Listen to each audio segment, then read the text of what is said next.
Hello everyone, today I'm going to be talking about the Plum Paper Planner that I use for homeschooling.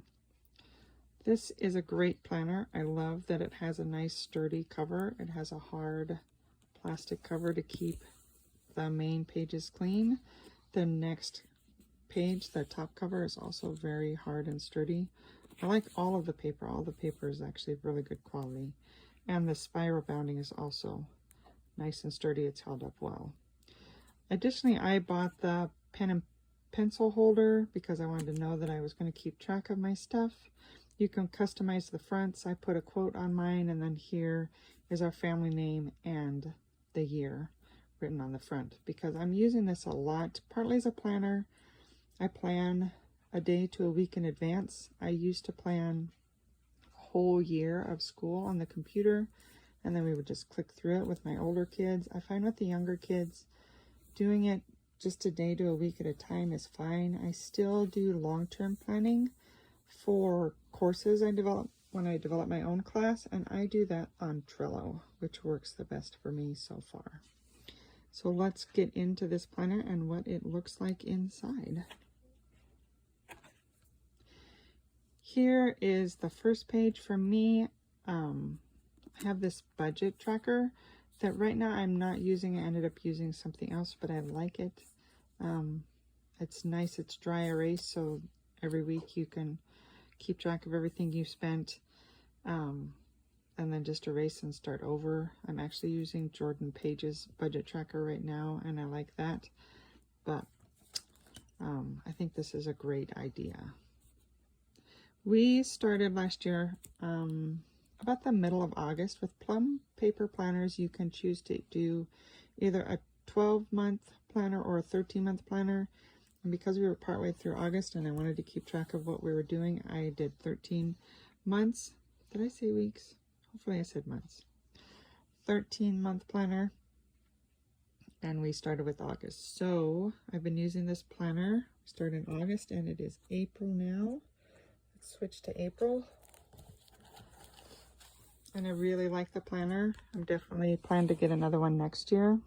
They also have this insert where you can track your daily activities, your priorities, your to-do list, meals, water. I use this off and on, but I also have a different planner I use to keep track of everything else. If you would like to see any of my other planner options that I use, please leave a comment below. Maybe I'm a little planner crazy. Each month you have where you can set your 3 main goals. You can track the birthdays and events and things you need to remember that month. There's also this section down here. So far I haven't used it, but I think it could be really good for, I have 2 kids, so I could put each of their names here and any activities or tasks that I want them to complete. I think this is a great option. So then I use the notes section over here to keep track of any goals we have for the month beyond the main 3, or things that I'm tracking, like how well they're doing in a particular subject. I also just always write down our loop schedule. So we have a morning basket loop and a social studies science loop. The next section is a calendar. You can write down activities and things you have coming up. I also track where we should be for days in order to complete the school year when I want to be done. These are the main planner pages, so that every week what you're doing. I have an extras section. You can title each of these whatever you want, what works for your family and your school. So this is extras, any extra activities that I want to be doing. This section here is one of my kids' language arts and then the other child's language arts. I kind of do combined because they do things together. So right now the only different class in language arts that we're tracking is all about reading. This is where I keep track of their math. We're doing the good and the beautiful in math, you see. So this is one student's math and what lessons they're on, and the other student's math, what lesson they're on. This is our science section. We're doing the human body by Guess Hollows. I have my story, and I just write down which lesson we're on in history. In arts, we have dance and music, and I just have a check mark for each student when they've completed their tasks. And Chinese practice, same thing. Down here, I'll usually write what I need them to keep working on underneath their check marks. You can also, I usually plan one day at a time, but then when I get to the new week, I'll write down if there's anything special on a particular day. So we have Kid Co-op on Fridays that's going to have an art project this week.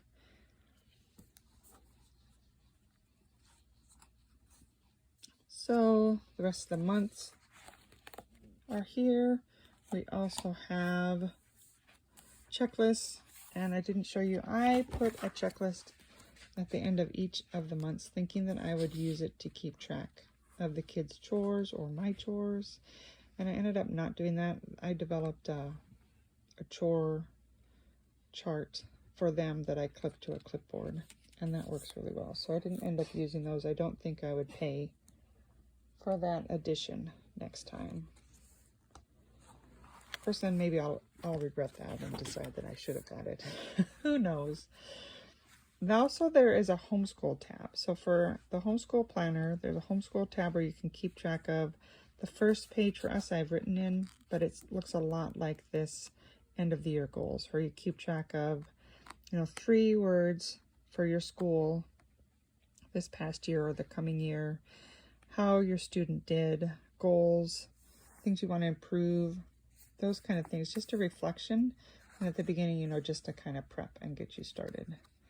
So I will go back to,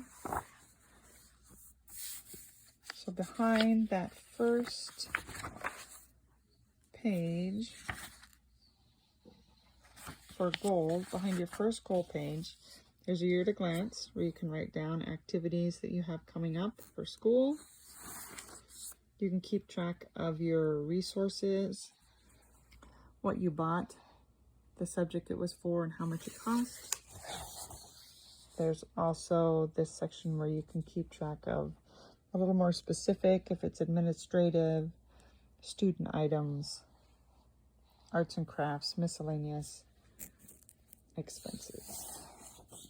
You can keep attendance. I keep attendance as we go through the year. I just write it next to it what day we're on, how many days we've completed. But I like this. It's really colorful and pretty. You can also have a reading log. There is an activity log, what activities you have, what days they're on, what it costs every month. You can keep track of grades. I believe there's 6 pages. 6 pages for grading. And then you can log your field trips, which I haven't used this section very much, as you can see. But I can definitely see using more of this homeschool section as the kids get older, because there's a lot, with reading and field trips. Definitely something I will be using more as they get older. At the back of the book, the way back, 2 folder areas to stick things in, and I really like that. On the other side, I've got some of our papers for the year and what I needed to turn into our school district. And then again, the back is the hard cover, and another clear pocket to put things in. So in this, you have 3 pockets, 2 folder type and 1 see-through. Yeah, overall, I just think it's a really great planner, and I plan to use it next year also. Hope this was helpful. If you have any questions, please comment below. I'll be happy to answer whatever I can. Thanks for watching. See you next time.